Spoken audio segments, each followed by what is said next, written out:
Just record and start. Wait. Can you record this right now?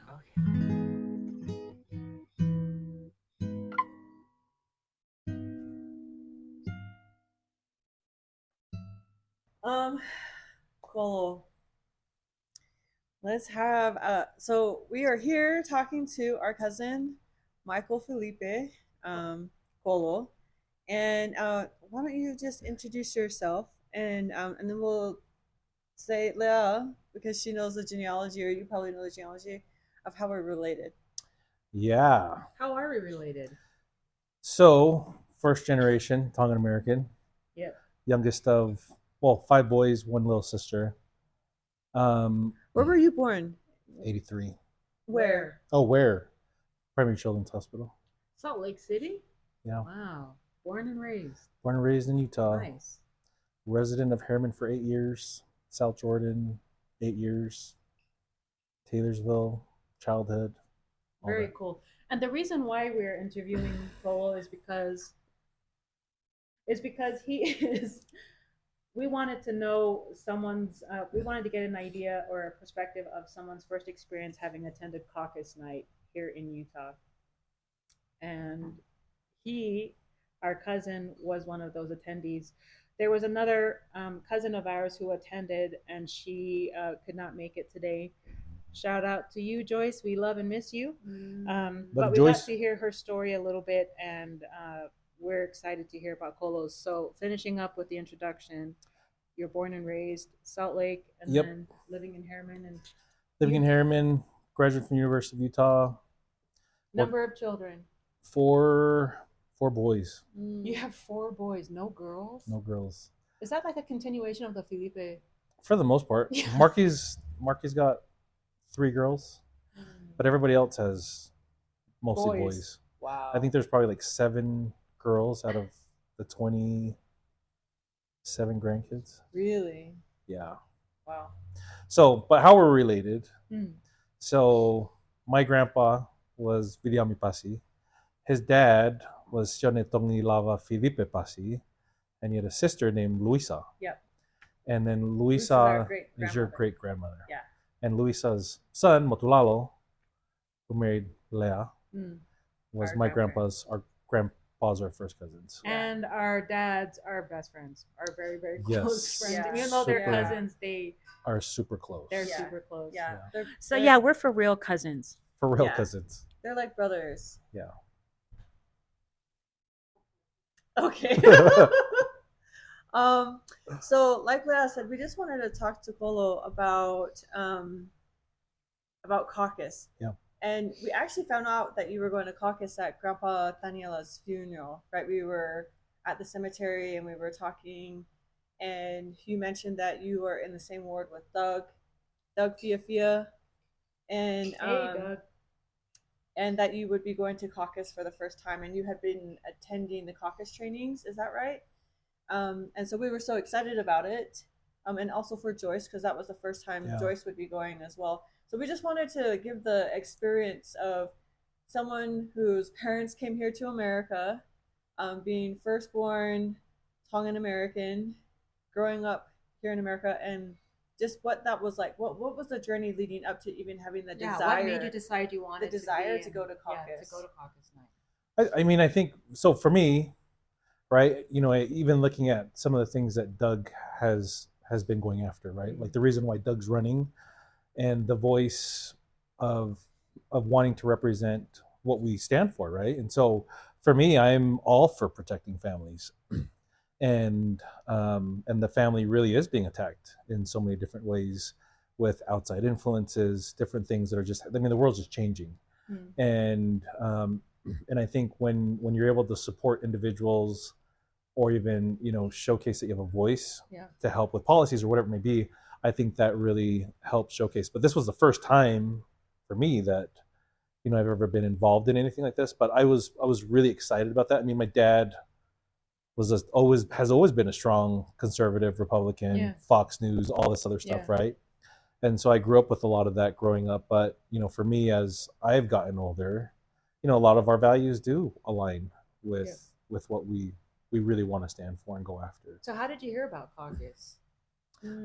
So caucus, precincts, all this other stuff, it was just something that was interesting to me based off of a close friend of mine, asking me to go in and take a look at what that's essentially going to look like. But for me, having an opportunity to have a voice and to be a part of a precinct and to see what that really looks like was just a good opportunity, right? And so you don't know what you don't know, and for me it was a first, but it was pretty cool to be able to go there and just show some support. Were you like intimidated at all or nervous? I hear you had a speech. I want to hear. I mean, I want to hear just generally what you were gonna say in your speech. Yeah. But I also, do you know what a caucus night is? I mean, do you know what caucus is, T? Yes. Oh, so do you want to explain caucus? Here in Utah, at least. So, caucus is an evening where, and it's typically every 2 years. I don't know if you caucus on the uneven years, but you caucus, it's a gathering of people within your neighborhood or precinct, and your precinct has already been delineated. Yep. So everybody is, whether you know this or not, or want to be a part of that precinct or not, you are, wherever you're living has already been divided into specific precincts. And for caucus, your precinct will gather at caucus, and all of you and your neighbors within that precinct will then elect and vote on individuals who will go on to represent that precinct at county convention or state convention in behalf of the precinct, and they'll cast a vote for their neighbors. And the time between caucus and convention, what are they doing? So the time between caucus and convention is county delegates, state delegates will be going to meet the candidates. So when you say meet the candidates, the actual candidate, not just yes, the seeing actual, it on TV or anything. The actual candidates. And there will be different organizations within the community, and it could be the parties, the Republican Party, the Democratic Party, the Independent Party. They will host meet the candidates or town hall meetings for these delegates to go to and attend and vet the candidates. And then the ideal way of how caucus and convention works is that then those delegates will go back to their precincts and give that information to their precinct. They'll return and report. These are our thoughts on these candidates. What are your thoughts? Because eventually, they will eventually go to convention to then cast the ballot in behalf of their neighbors within the precinct. Just during convention, and then those convention candidates go to the primaries and represent on behalf of the Republican Party or whatever party there is. Yeah. So just really quickly, like, were you ever intimidated about going to caucus? I don't know if I would say intimidated. I mean, for sure, nervous because it's new, right? Yeah. So I'm usually pretty, good with, if it's something new, like you just go, you do your best, like it is what it is, right? And so I'm usually okay with those situations. But I would for sure say there was some nervousness as far as like what to expect, what is this going to look like? There's going to be a bunch of people there. And so, my first thing was like, I'm pulling up in the high school and there's just cars everywhere and there's people everywhere. Signs everywhere. And so I'm like, okay, this is probably a lot bigger than I thought, right? So then I get in the high school and then there's just people everywhere. And then you've got, counters with, people that are obviously, looking for people to vote for them and all this other stuff. So they've got booths set up to, for people to meet them. But it was a little chaotic, especially with, where I went, where, people were trying to get registered, trying to get their information. Oh, yeah. And so the lines were just, there really wasn't much direction or organization as far as where to go. And so there was a lot of, did it feel disorganized then? Yeah. And so there was just a lot of people like, hey, where do you go? Where do you go? Instead of, I think if there was, and maybe it was lack of volunteers, potentially. Maybe if there were more volunteers, possibly could have helped with the organization of it. And then you get registered, you get all your information, then they assign you to what, precinct or room that you go to, and then you kind of go from there. So So I hear that you had prepared, like you were getting ready to go. You brought a Yeah. speech. What were you going to say? I want to I hear mean, this. so for me, like again, core values of protecting the family, Yeah. right? And Oh wait, hold on, because I just want to point out how cool that is.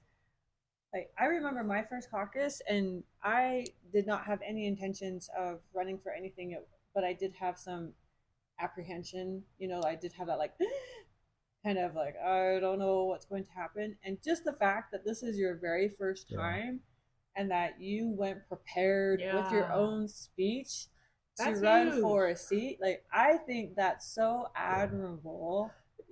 yeah. I mean, but again, right? Like when you think about your kids, you think about doing hard things, whatever it may be. Like you always want to set the tone and the example for your Yeah. kids, right? And so I've got 4 boys, and that's really the biggest reason of why you go to these events is for their future, right? This Right. is the next generation that's going to move Right. up, and if we don't speak our voices or share our thoughts, then you know you can only control what you can control within your household, but these are moments where you actually get to express opinions. And so for me, protecting the family is a big one, right? Mm. With what's in the education system, with everything that's around us, with what our children are getting exposed to at Yeah. such young ages, and how do we filter through some of that, and then how do we continue to educate our children around you know the good versus the bad. And Mm. then I think there's a lot of things around Second Amendment rights.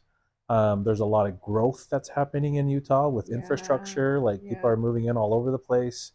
So you had um, all those things in your speech that oh you were yeah, gonna address. yeah. Oh my So gosh. I mean, for me, like That's I think huge. those are the hot topics right Yeah. now. I think those are the Yeah. things that are important to people that live in Utah, right? And Well, and I really love that you're thinking of your own family, like that changes things of how you feel. Like even one of our cousins, Toa Kase, hi Toa, we love you.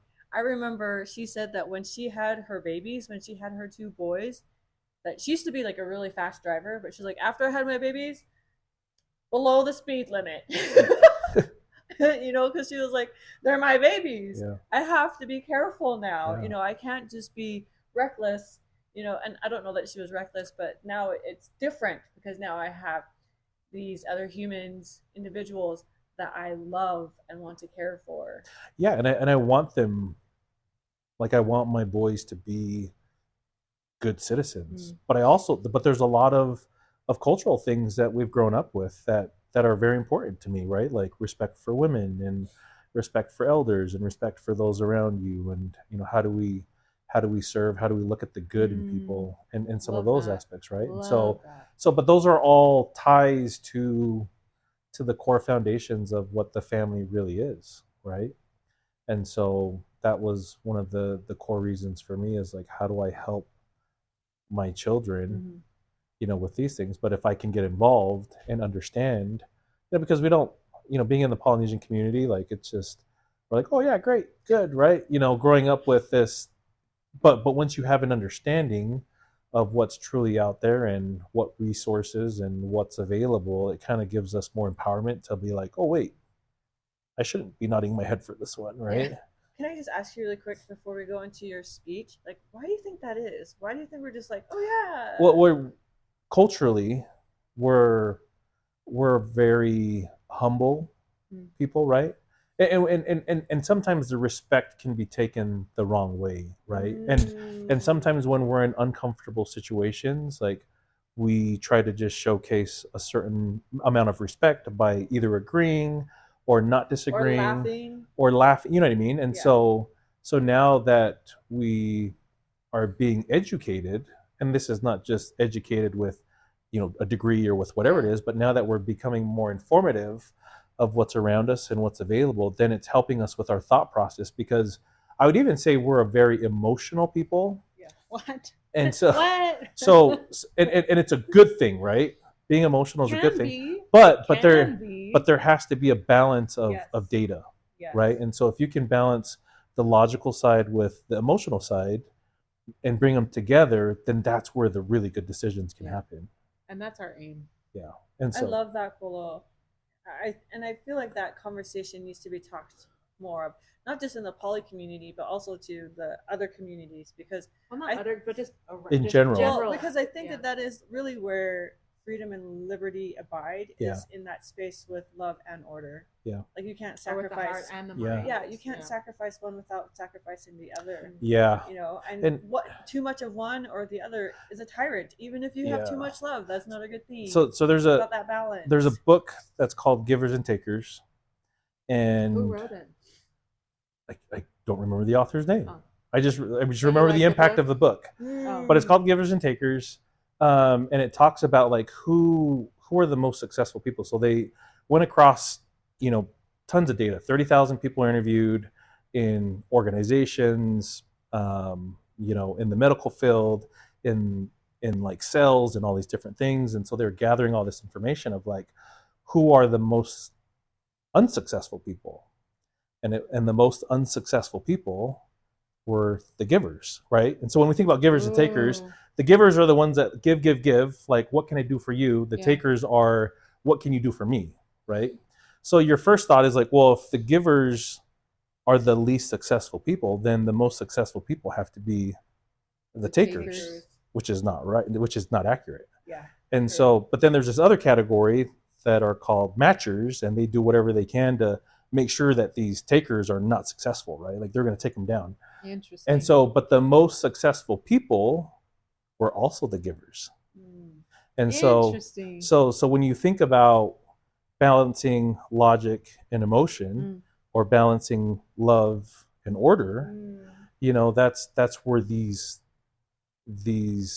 givers are super successful, because they can balance both. Wow. So that was something that was interesting. And so I think those are some of the unique and cool qualities is, as just people, if you're able to balance both of those attributes, then you can make some really, really good decisions, you know, with whatever it is. And so again, getting back to caucus night and Oh whatever, yeah. maybe So that's, with regard to that, so you had your speech ready, but when you got there, it looked disorganized. yes. So when And I what got there, was going on?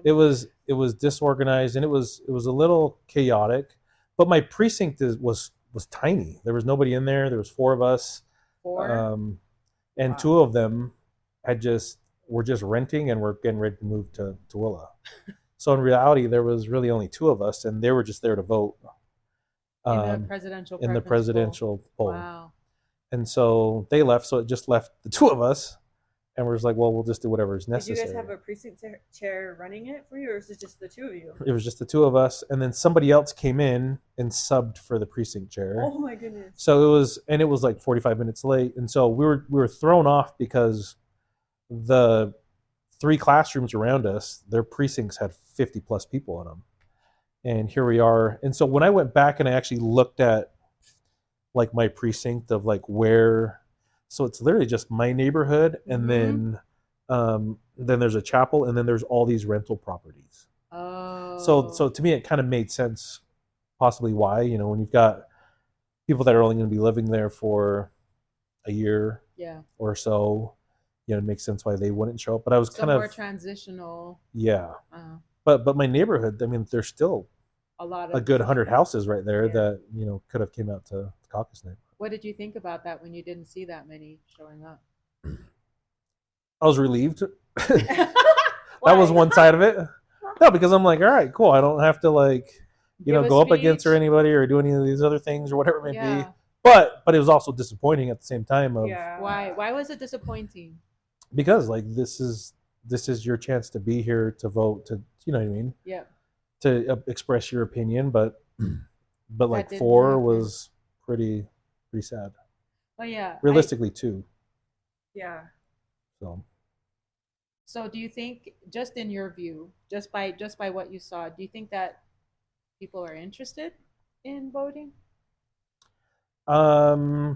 It's hard to say. You know, I don't. What's the general feel of your own neighborhood? What do you think? Do you think that there is a general interest? I mean, based off of what I saw, probably not.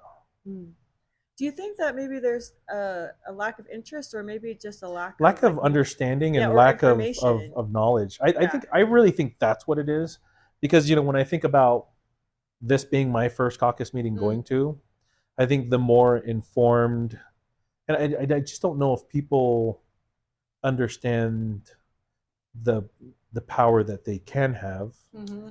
You know what I mean? And I think that's the disconnect.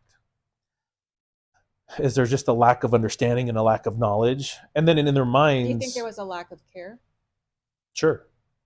I mean, like on the leadership that was supposed to be taking care of all of this. Do you think that there was a lack of care or concern? Well, because one of the things that we've noticed is that sometimes there are precinct chairs who will move out. So you talk about transitional. In some of our areas, there are. I Yeah. mean, it's always transitioning. So there's a potential for someone to always be moving out. But and who knows? Maybe this previous precinct chair was living in those rental properties, right? Oh, yeah. So it's possible. And a lot of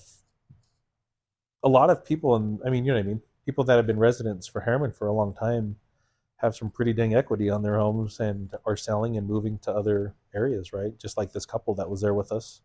They had lived in Harriman for 15 plus years and had just bought 5 acres in Tooele, and Yeah.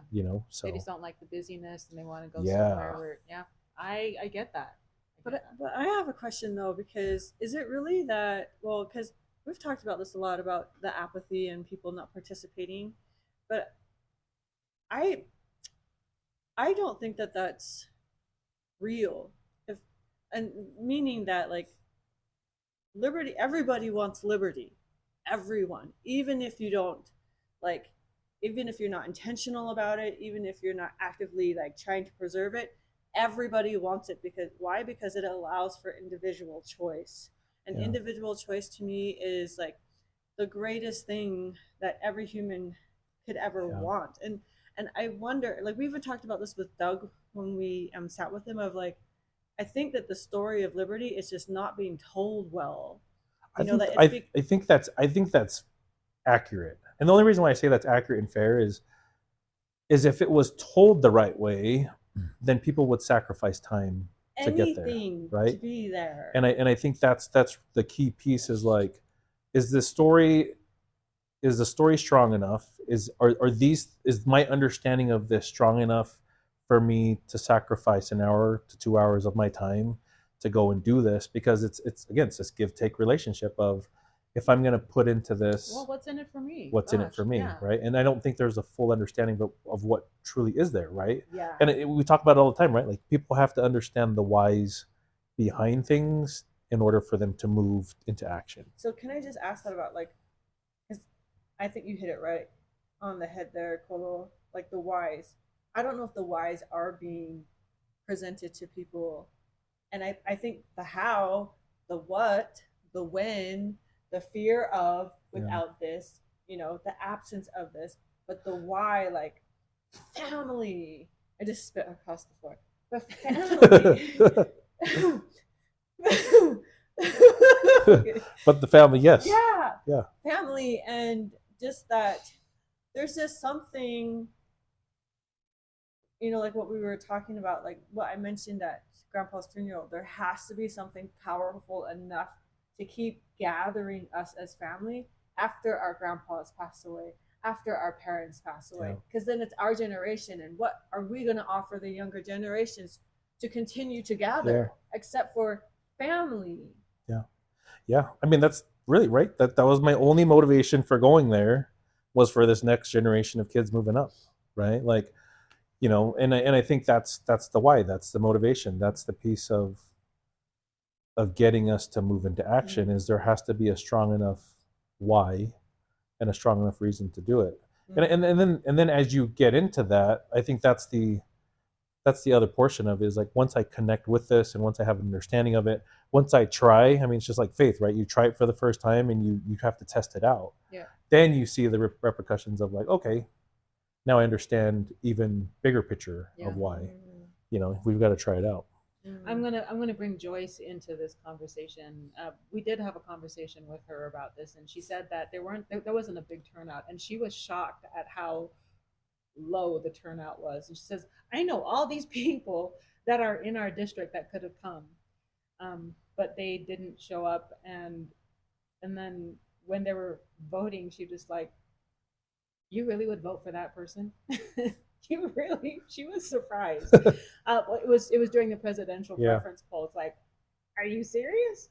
You're gonna vote for that person? So I mean, like, you get to see at the caucus where people lean. in person. You don't just get to hear you don't Your get to hear about it neighbors, from the like- Yeah. news. You get to see it in real time. So I decided to run for state delegate, and when we started voting, it was me and another individual, and my parents voted against me. They voted for this other individual because they can't hear, and I barely won by one vote. So that's why she's laughing Because if you would have lost by one vote, yeah. Well, and also like Moni, our little brother was sitting next to them, and he's like, I saw their hands go up, and I was like, they're like, yes, yes. I was like, you know what, that's Or okay. weren't you standing at the front looking at mom and No, dad? I was sitting in the back of them, and I was like, act cool, because there were people there that knew that they were my parents. I'm like, it's totally fine. Doesn't hurt my feelings at all. she's like wiping her tears. Yeah, I was like, It don't hurt. I was like, just look like this is totally normal. Your parents are voting against you. They know you love civics and care about this more than anything. It's fine. But hey, it was a good. It's a laugh now, right? So Yeah. it's all good. Yeah. And now that person, he's the alternate. He's the state delegate alternate.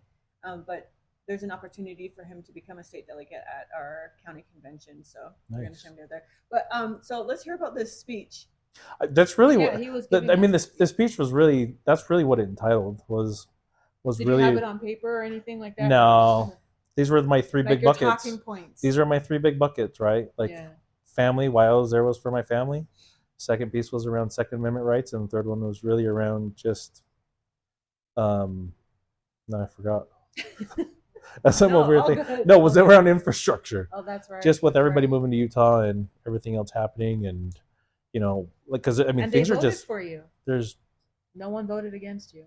they couldn't. There's just me and one other person. So it's the other person, the state delegate. Yeah, Yeah. Oh, and you wanted to go county. so we're both delegates. And so who's There the was- precinct there was two. chair? I said, hey, I'll do whatever is necessary. So if I need to be the precinct chair, I'll just Really? sign me up. Do you know how many people usually are in a precinct? 100. 1,200. 1,200 Oh, like how many residents? in your precinct. Yeah. I wouldn't be surprised. No, there are. They separate it like they have that many per precinct by statute. Jeez. Yeah. Oh, by 1,200 residents, Mhm. Yeah. and 4 Mhm. people showed up. Yeah. Mhm. Really, 2 Mhm. people showed up. Yes. So what percentage is that of yours? We didn't have a very good Point turnout. 0.00. Yeah, right? But it was interesting though, because I did talk to a Other couple people of there? a couple of friends that were in other precincts, Yeah. and And what did they think? it was heated. Like, Really? I mean, they had 6 people, wanting to be delegates. Got into like, so who are you voting for? Yeah. Why are you voting for? And it got pretty heated. Why are you making you that know. face? I mean, because you can really ask whatever you want of these. You can ask whatever you. I may or may not have vetted the other individual that I was. And actually now he's a bosom friend. A bosom friend? Yes, I think he's a We're friend. buddies. We're buddies. And Is that like, hey, what's up, or is that more of a? Because when But they don't break bread and sing Well, kumbaya. and the reason why, That's- but this is the reason why I have seen delegates, both county and state, get elected and then go and vote for themselves and not in behalf of the precinct. I've seen that a couple times, and from people that I know really well, and I wanted to make sure that this individual wasn't just doing this to vote for himself in such an important election year. And so I asked him questions about who he wanted to vote for and why he wanted to vote for why he wanted to run for state delegate instead of county delegate. I just wanted to suss him out because I was like, you're going to be representing my family. So I need to know what principles you stand on. I'm not going to be like, yeah, you seem like you're very charismatic and like you're going to go and ask lots of questions. I want to know if you understand principles. I want to know if you understand the importance of sound government. I want to know if you are a student of the U.S. Constitution. And so I just asked those questions, and it was fine. And my parents voted against me. So yeah, well, I my husband nominated me. I might have told him to nominate me. So he nominated me for precinct chair, and there was another person that I was up against, and I got the position.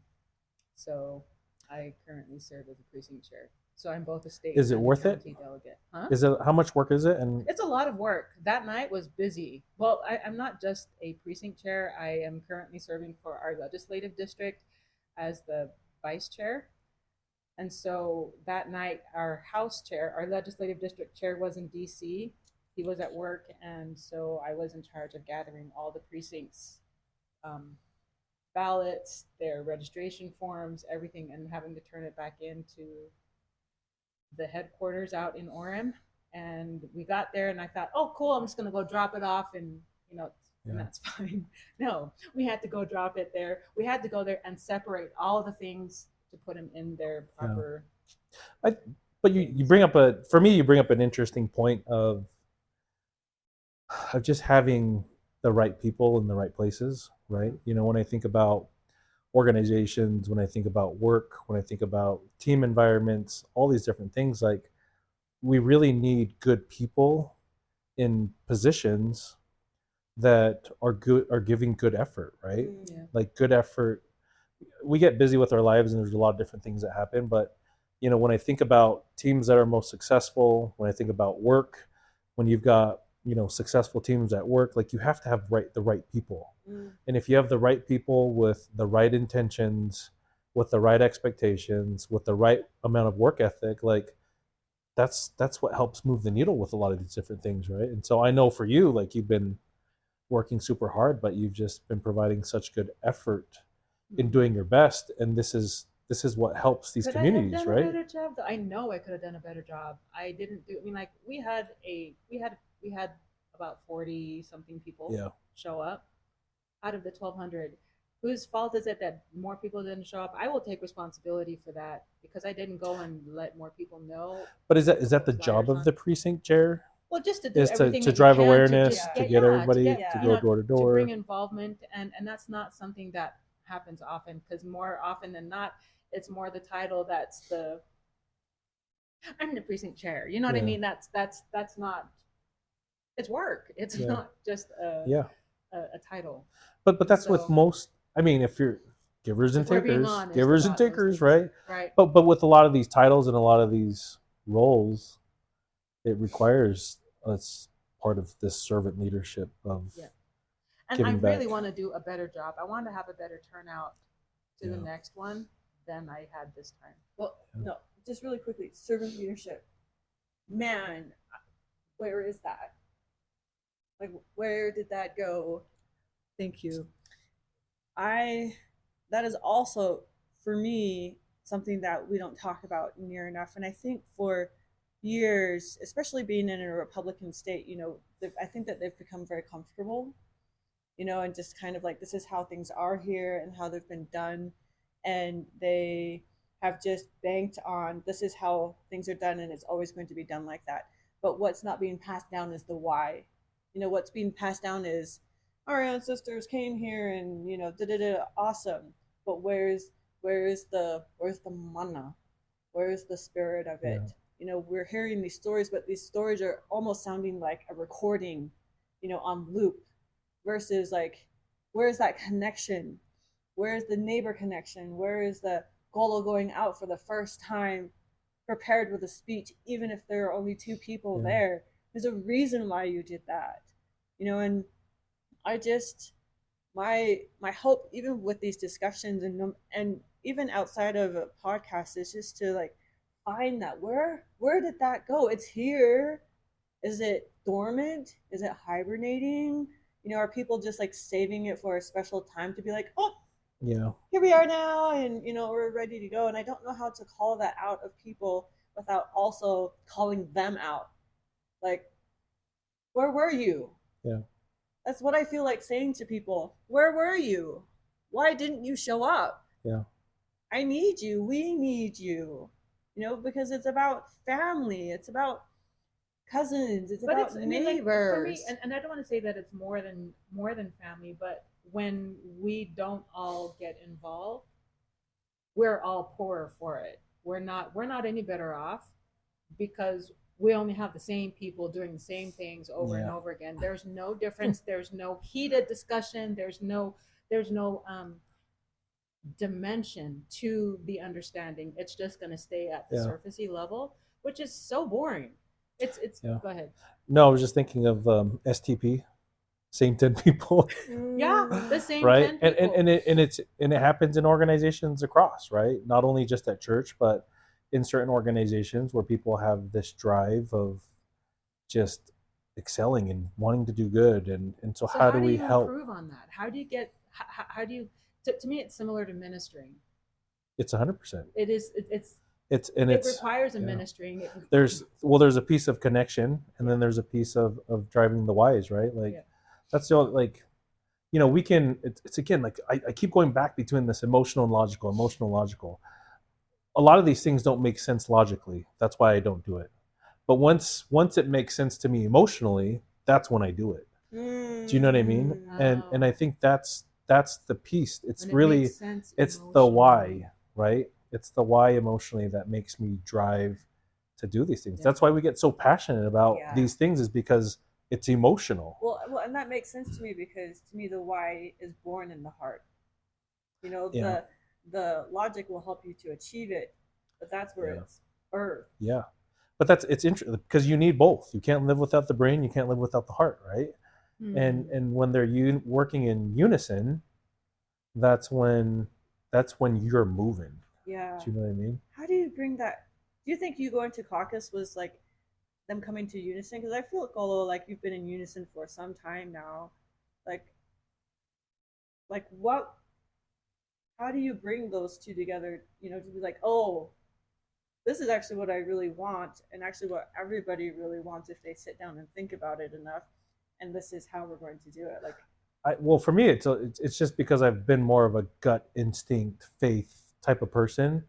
Like my wife used to give me feedback all the time of like, just make a decision, right? Like, hurry up. Like, where are we gonna go? I'm like, I don't know, Yeah. And so through time, it's like taking practice to be like, that just makes sense. Yeah. Boom.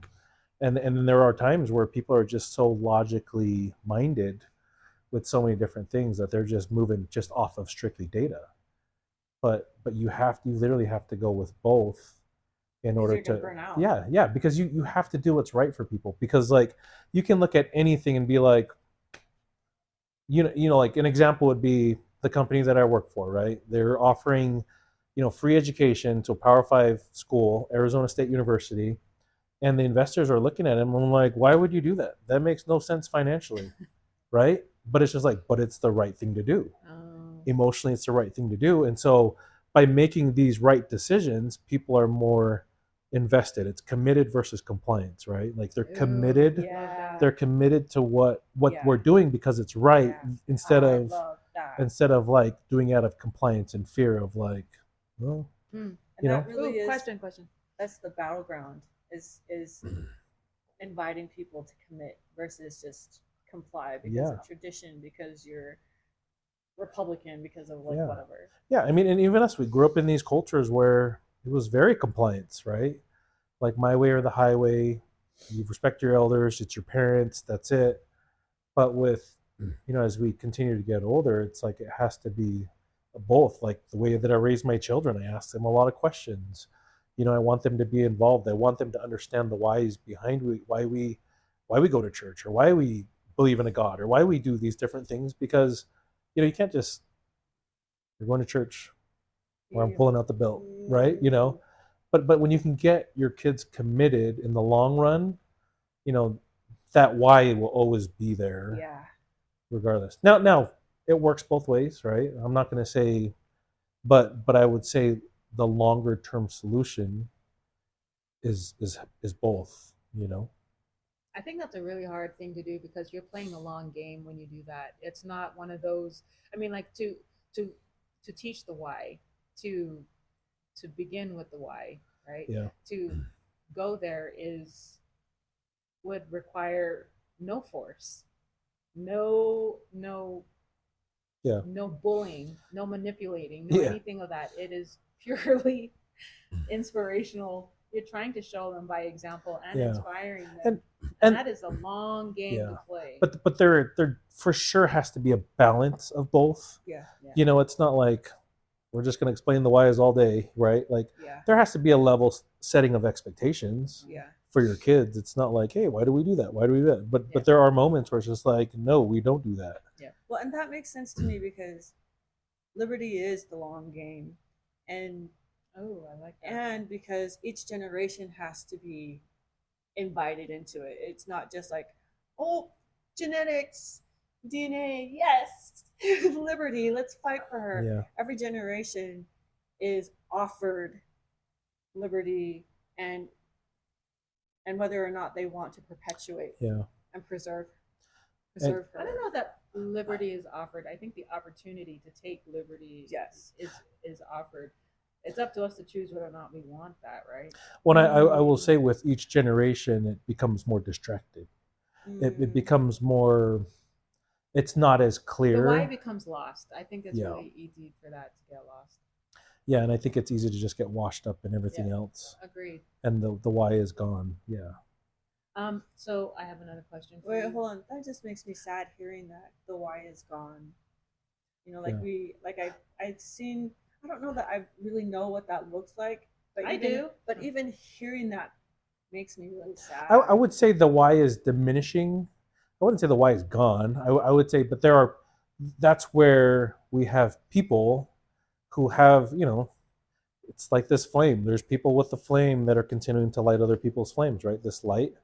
And I think that's the why. The why is this light of how do I continue to share, educate, give, share the whys, and then as we continue to light other fires, that's how it prevents it from getting diminished and So lost. in that respect, I think it's really important that generations like ours don't take too long to find out that why for ourselves too, so that when we are teaching them to younger generations, we're not just trying to figure out the whys ourselves, Right?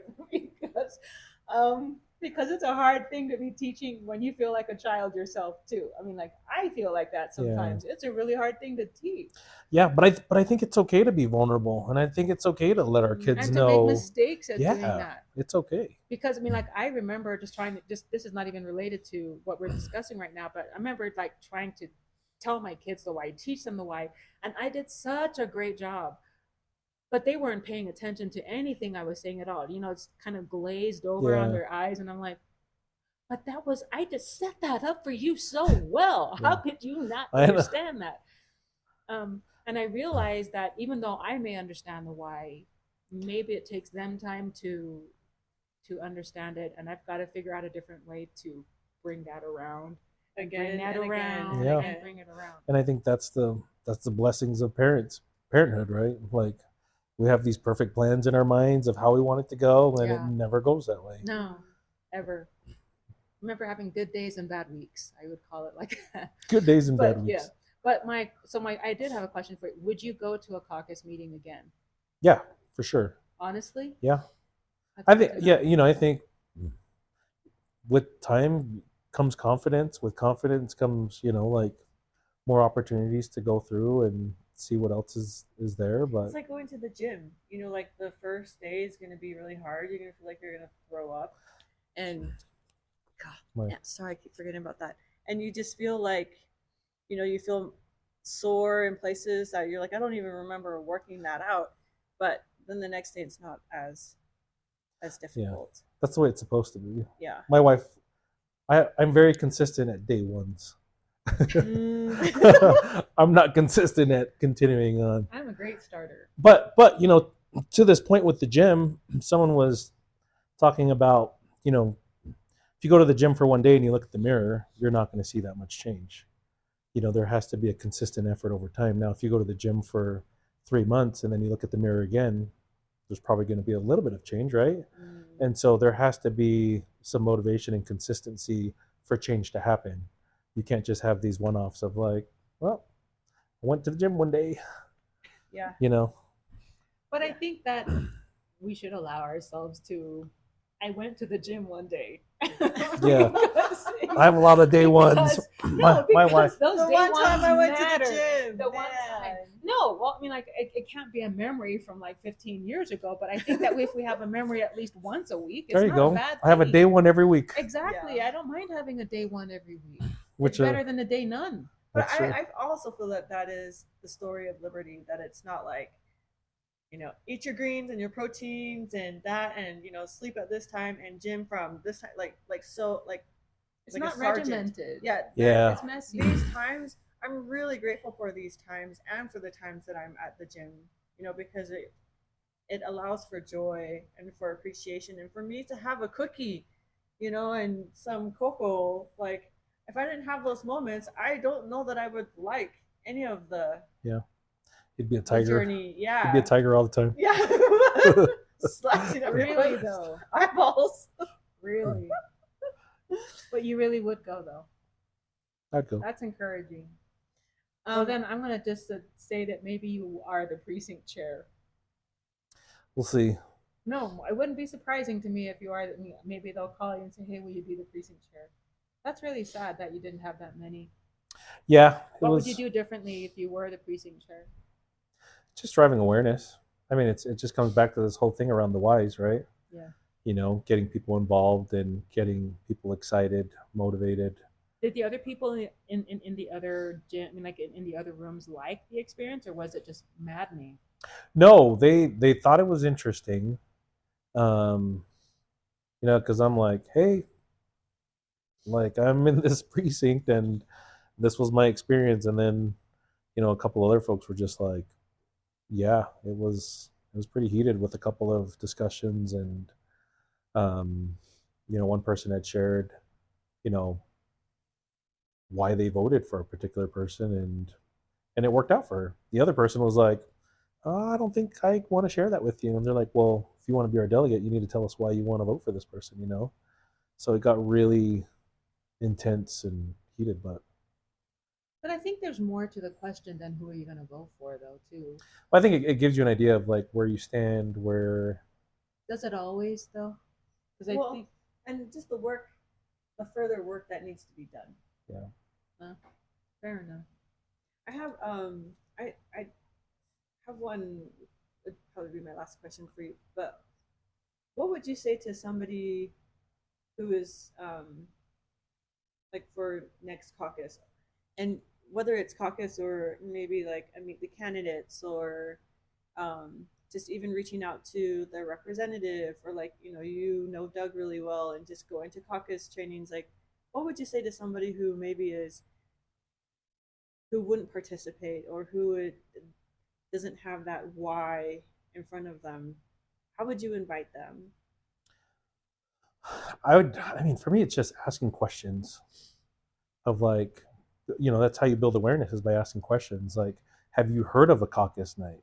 Mm-hmm. Do you know what comes of a caucus night? Do you know what power or what, is there for you? And I think that's what opens the minds, is open-ended questions of like giving them an understanding, I and love so that you said, do you know what power there is there for you? them. Yeah.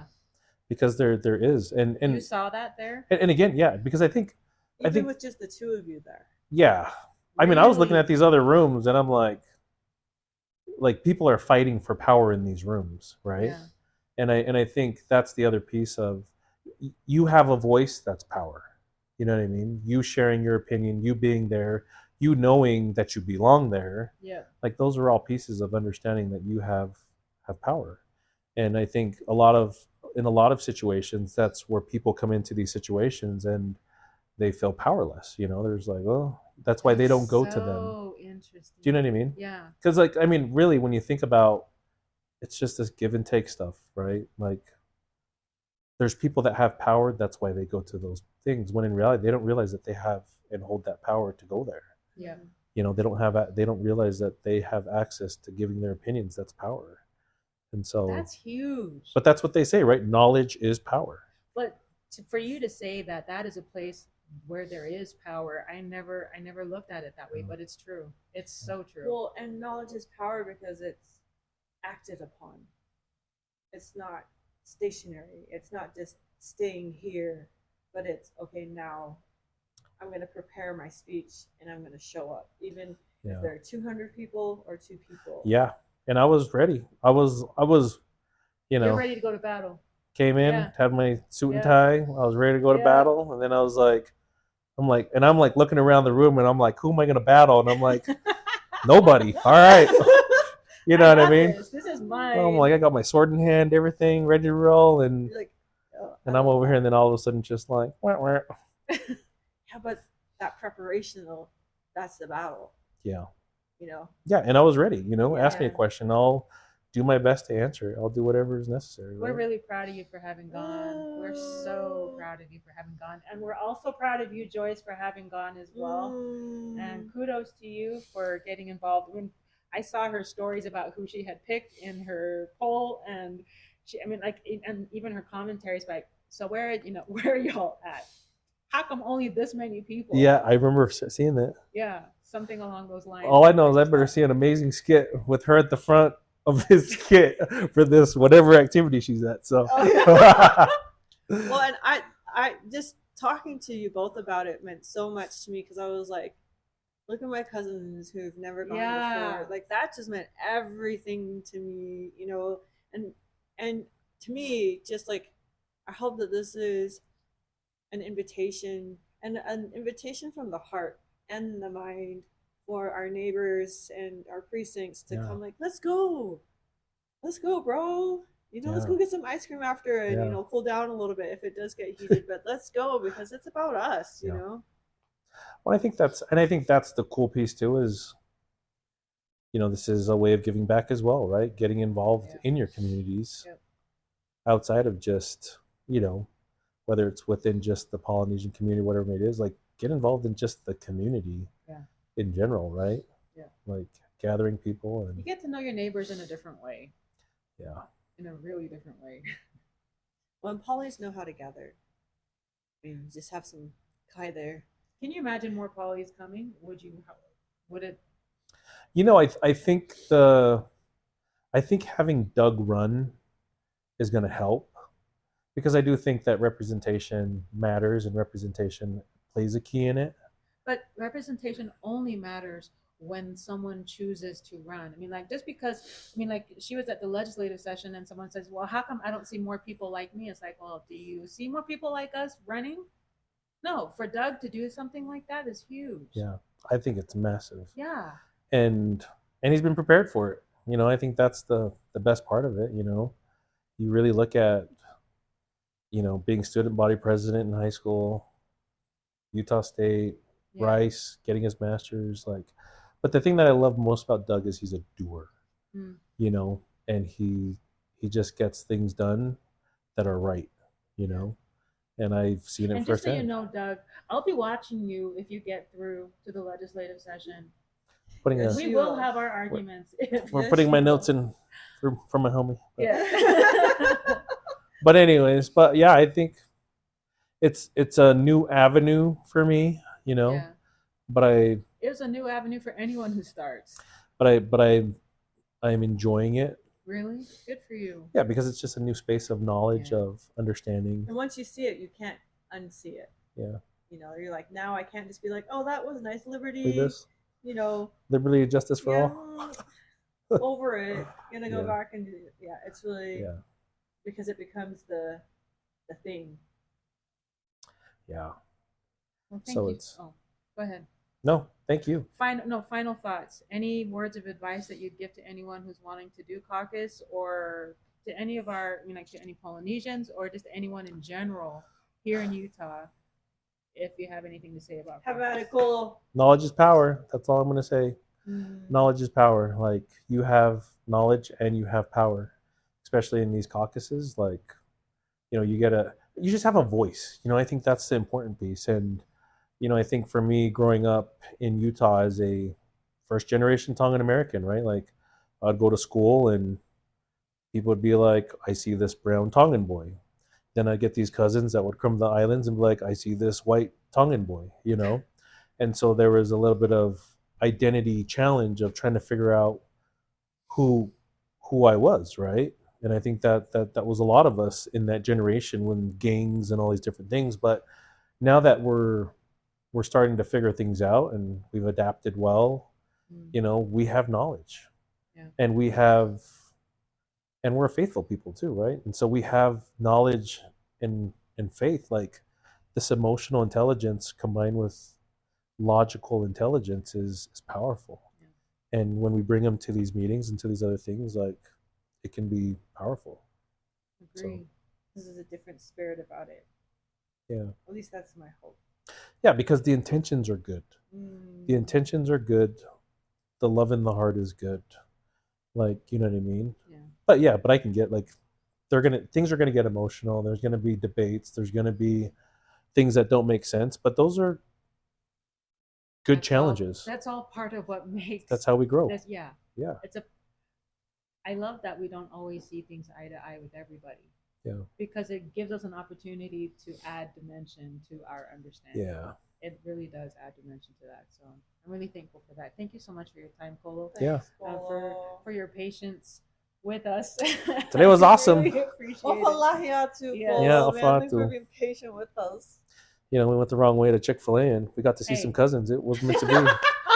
Never again. Never again. See if Lieta and Romy are watching, be like, hey, we saw you guys at Chick-fil-A. Right. We were going the wrong way. I know, and you did not get mad or honk your horn at me, so thank you, cuz. Lieta had the Thank biggest you. smile. She's like, Well, awesome. everyone's just happy to see you, Kolo. Thank you so much for your Yeah, time. love you guys. again. Thank you. And we love you and see you. Ka kite ano, ofalahiatu. Ka kite ano, ofalahiatu.